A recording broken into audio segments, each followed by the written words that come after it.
Hello guys, this is Priyanka Prajapati और आप देख रहे हैं मेरा YouTube channel Augustus education. Guys, इस वीडियो में हम देखने वाले हैं class 10 state board science part 2 के 4th चैप्टर का नेक्स्ट पार्ट।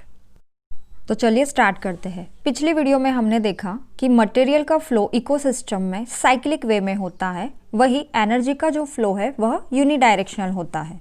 इकोसिस्टम में एनर्जी ट्रांसफर से रिलेटेड कुछ IMP पॉइंट्स हमें पता होना ज़रूरी है, सो वही पॉइंट्स हम यहाँ अभी 1 बाय 1 देखेंगे। फर्स्ट पॉइंट, एनर्जी कभी भी क्रिएट या डिस्ट्रॉयड नहीं होती है, ये बस एक फॉर्म से दूसरे फॉर्म में कन्वर्ट की जा सकती है। एग्जाम्पल है, सन से जो लाइट आती है, प्लांट उसे फोटोसिंथेसिस प्रोसेस के जरिए केमिकल एनर्जी में कन्वर्ट करते हैं, यानी ही फूड तैयार करते हैं। अगला पॉइंट है, फूड चेन में एनर्जी एक ट्रॉपिक लेवल से नेक्स्ट ट्रॉपिक लेवल में कंटिन्यूअसली ट्रांसफर होते रहती है। एग्जाम्पल है, प्लांट्स टू डियर और deer to lion. Third point है, ट्रॉपिक लेवल में ऑर्गेनिज्म सारी एनर्जी नेक्स्ट ट्रॉपिक लेवल की तरफ ट्रांसफ़र नहीं करते हुए उसमें से एनर्जी का कई सारा हिस्सा अपने मेटाबॉलिक एक्टिविटीज़ जैसे रेस्पिरेशन, ग्रोथ एक्सेट्रा के लिए यूज़ कर लेते हैं। अगला IMP पॉइंट ये है कि हर ट्रॉपिक लेवल में एनर्जी का कुछ हिस्सा decomposers अपने फंक्शनिंग के लिए यूटिलाइज कर लेते हैं। नेक्स्ट एंड लास्ट पॉइंट ये है कि हर सक्सेसिव ट्रॉपिक लेवल को एनर्जी का जो भी अमाउंट अवेलेबल होगा वो प्रीवियस ट्रॉपिक लेवल के एनर्जी से लेस होगा। ऐसा इसलिए क्योंकि हर ट्रॉपिक लेवल पे एनर्जी का कुछ हिस्सा as a heat energy lost हो जाएगा एनवायरनमेंट में और सदा सदा के लिए अनयूटिलाइज रहेगा। तो ये थे कुछ IMP points energy transfer in ecosystem से रिलेटेड। अब हम देखेंगे 10% लॉ। 10% लॉ हमें साइंटिस्ट रेमंड लिंडमन ने दिया है। इनके लॉ के मुताबिक हर पर्टिकुलर ट्रॉपिक लेवल अपने नेक्स्ट हायर ट्रॉपिक लेवल को अपनी एनर्जी का 10वां हिस्सा ही ट्रांसफ़र करता है। चलिए अब इस लॉ को हम एक एग्जाम्पल के थ्रू समझते हैं। दिए गए पिक्चर में आप देख सकते हैं कि सन से 1000 जूल ऑफ एनर्जी प्लांट्स की तरफ आ रही है, लेकिन प्लांट्स उसका सिर्फ 1% ही एब्सॉर्ब कर रहे हैं, यानी कि 10 जूल एनर्जी सिर्फ।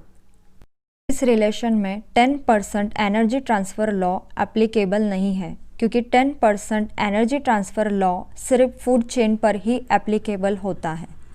तो चलिए इसी एग्जाम्पल को अब हम फूड चेन के ज़रिए देखते हैं।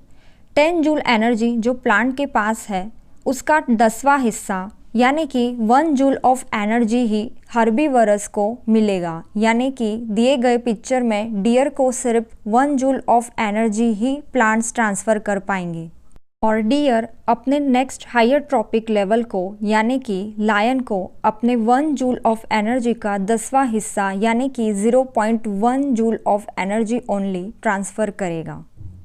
तो ये था 10% लॉ। ऐसे कई सारे एग्जाम्पल्स फूड चेन के आप खुद से सॉल्व कीजिए। अगर आपको कोई डाउट आता है तो आप मुझे कमेंट सेक्शन में कमेंट कर कर अपना डाउट पूछ सकते हैं। नेक्स्ट हम देखेंगे एक क्वेश्चन जो एग्ज़ाम के पॉइंट ऑफ व्यू से बहुत ही IMP है। Why the number of trophic levels in a food chain is limited. Food chain में हर ट्रॉपिक लेवल का ऑर्गेनिज्म अपने मेंटेनेंस के लिए एनर्जी का बहुत ही लार्ज हिस्सा यूज़ कर लेता है और इसी वजह से वह नेक्स्ट ट्रॉपिक लेवल को बहुत ही कम लेवल ऑफ एनर्जी का ट्रांसफ़र कर पाता है। यही कारण है कि हर नेक्स्ट ट्रॉपिक लेवल बहुत कम एनर्जी रिसीव कर पाता है। जितनी लंबी फूड चेन होगी उतनी insufficient of energy her next trophic level के ऑर्गेनिज्म को अवेलेबल होगी।